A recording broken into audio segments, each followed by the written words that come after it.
रानी के भतीजों ने 16 महीने जेल नहीं काटी है। उन्होंने 250 लाठियां नहीं खाई, उन्होंने तिहाड़ नहीं काटी। नाम से चक्कर आ जाएंगे, नाम से पसीने छूट जाएंगे। बस रैलियों में जाके भाषण स्पीच पढ़ के भाषण देने वाले लोग नहीं मुकाबला कर पाएंगे। बता दूं, मैंने आपसे कहा था कि समय समय पे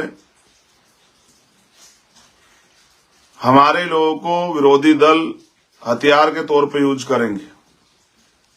और अभी कुछ दिन पहले कुछ हमारे साथी जो हमसे अलग हुए कहते थे कि भाई हमारा किसी राजनीतिक पार्टी से कोई संबंध नहीं है, ना इससे ना उससे, हम तो सामाजिक मूवमेंट चला रहे हैं। और मैंने आपको इशारे बताया था कि मैं समय आने दीजिए, मैं आपको दिखाऊंगा किस तरह से जिन लोगों ने इनको तैयार किया है वो जैसे जैसे इलेक्शन आएगा वहां इनको भेज के और इस तरह से कोई लेटर वेटर जारी करा के हमारे लोगों को गुमराह करने का काम करेंगे। इनका एकमात्र एजेंडा ये है कि अमीरों की दुकानें ना बंद हो जाएं, अमीरों की राजनीति ना बंद हो जाए, इसलिए गरीबों की राजनीति नहीं खड़ी होने देनी।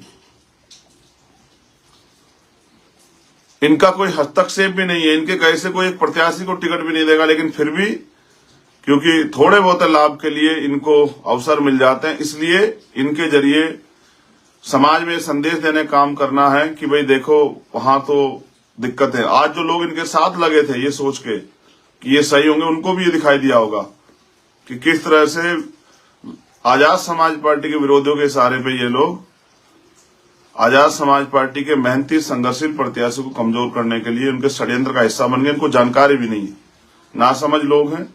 मुझे इनसे कोई शिकायत नहीं है।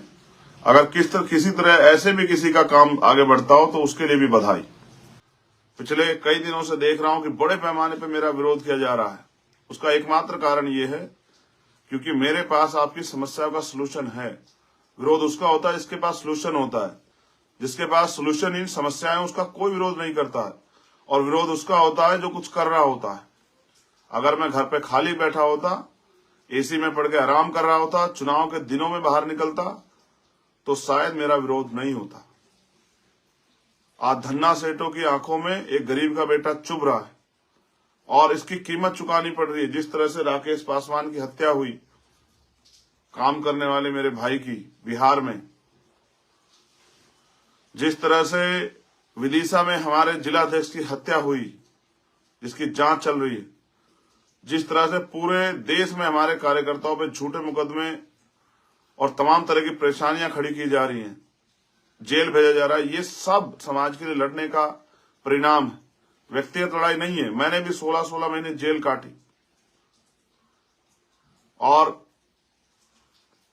जिनकी दुकानें बंद हो रही उनको मुझे गाली देने में, मेरे परिवार को गाली देने में, भीम आर्मी के एक कार्यकर्ता के संघर्ष को गाली देने में 1 मिनट नहीं लगती। बस एजेंडा ये है किस तरह से इनको कमजोर किया जाए। हम बाबा साहब अम्बेडकर मानने और काशीराम साहब को मानने वाले लोग हैं। हम फूले साहू पेरियार को मानने वाले लोग हैं। जब वो उस समय में नहीं हारे तो हम लोग कैसे हार जाएंगे। मैं तो इस बात को मान करके मुर्दा लोग मिशन नहीं चलाते और जिंदा लोग रुकने नहीं देते, इसलिए मैं तो संघर्ष कर रहा हूं। और मैंने कहा कि एक संत ने कहा है कि सिर्फ सांसों का रुकना मौत नहीं होती, जिसका जमीर मर जाता है वो भी मर जाता है। हमारा जमीर जिंदा है, इसलिए रोज हम समाज के लिए संघर्ष करते हैं। और आज इस संघर्ष की बदौलत हमने ये प्यार और सम्मान पाया है कि भीम आर्मी का नाम सुनते हर बहन ये उम्मीद करती है, पुलिस से पहले, देश में कहीं भी अन्याय हो, पुलिस से पहले लोग भीम आर्मी को याद करते हैं।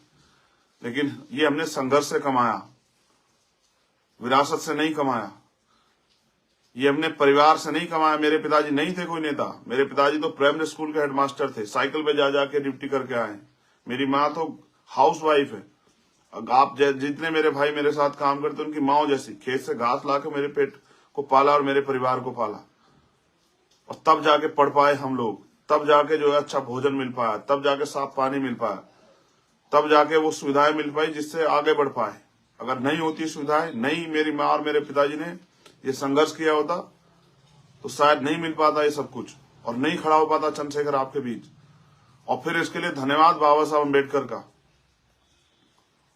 वो ना होते, फूले साहू ना होते तो ना मान्यवर काशीराम साहब होते, ना चंद्रशेखर आजाद होता। ये उनके संघर्षों का परिणाम है कि आज हम बोल पा रहे हैं, आज हम लिख पा रहे हैं, आज हम संघर्ष कर पा रहे हैं। ये भारतीय संविधान की देन। आरोप किसी भी तरह के षड्यंत्र से गुमराह ना हुई। दुश्मन का काम है कि वो आपको गुमराह करेगा, मेरे भाइयों का काम है कि वो गुमराह ना हो। एक गरीब का बेटा सबकी आंखों में चुभ रहा है और उसका दोष ये है कि वो जमीनी और ईमानदारी से इस लड़ाई को लड़ रहा है। दूसरी पार्टियां अपने सोने की चम्मच वाले नेताओं को स्थापित करना चाहती हैं। उनको स्थापित करने के लिए उन्होंने अपने कार्यकर्ताओं को गुमराह किया है कि वो चंद्रशेखर आजाद के खिलाफ प्रचार करते। मैंने कभी किसी को बुरा नहीं कहा और ना मैंने सीखा अपने संतों गुरुओं महापुरुषों से। मैं सतगुरु रविदास जी महाराज को मानने वाला व्यक्ति हूं, जो कहते मन चंगा तो कठौती में गंगा। मैं महामानव तथागत बुद्ध को मानने वाला व्यक्ति,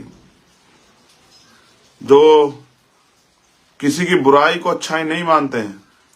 मैं बाबा साहब अम्बेडकर को मानने वाला व्यक्ति हूं, जो संघर्ष को प्रायोरिटी देते हैं। मैं गुरु नानक देव जी को मानने वाला व्यक्ति हूं, जो भाईचारे का, समानता का संदेश देते हैं। तो मैं अपने गुरुओं महापुरुषों को, मैं मान्यवर काशीराम साहब को मानने वाला व्यक्ति हूं। उन्होंने साबित किया कि रानी का बेटा राजा नहीं बनेगा। उन्होंने साबित किया कि कोई मां के पेट से काबिलियत लेके पैदा नहीं होता है। उन्होंने साबित किया कि संघर्ष का कोई तोड़ नहीं है। आज जो साथी विभिन्न दलों में होने की वजह से बिना सोचे समझे किसी तरह के टीका टिप्पणी करते, मैं उनसे भी कहता हूं कि जब आपके साथ कोई जुर्म जाति अन्याय होगा, जिन नेताओं को आप वोट देते हैं वो नहीं खड़े मिलेंगे, भीम आर्मी आजाद समाज पार्टी खड़ी होगी, उस दिन आपको एहसास होगा, उस दिन आप पछताएंगे। मेरा दोस्त बस ये है और भीम आर्मी आजाद समाज पार्टी के एक एक समर्पित कार्यकर्ता, मैं उनको धन्यवाद देता हूं क्योंकि उन्हीं की वजह से हूं। उनके संघर्ष को गाली देने का अधिकार किसी को नहीं। हम संघर्ष करके निकल के आए। रानी के बेटों ने, रानी के भतीजों ने 16 महीने जेल नहीं काटी है। उन्होंने 250 लाठियां नहीं खाई, उन्होंने तिहाड़ नहीं काटी। नाम से चक्कर आ जाएंगे, नाम से पसीने छूट जाएंगे। बस रैलियों में जाके भाषण, स्पीच पढ़ के भाषण देने वाले लोग नहीं मुकाबला कर पाएंगे। एक दिन जमीन पे उतर के एक आंदोलन में मौका तो दीजिए, एहसास हो जाएगा। लेकिन ये जो घिनौना खेल आप खेल रहे हो, इसका जवाब भीम आर्मी आजाद समाज पार्टी के समर्पित कार्यकर्ता वोट की चोट से आपको देंगे। बस मैं तो आपसे अपील करूंगा, हिम्मत से लगे रहिए। हमारी जिम्मेदारी संविधान बचाने की है। हमारी जिम्मेदारी संविधान में दिए गए अधिकारों को लागू कराने की है। और हम नेताओं के प्रति नहीं, हम पूंजीपतियों के प्रति नहीं, हम धन्ना सेठों के प्रति नहीं, हम अपने समाज के प्रति जिम्मेदार हैं और ईमानदार हैं हम अपने समाज के प्रति।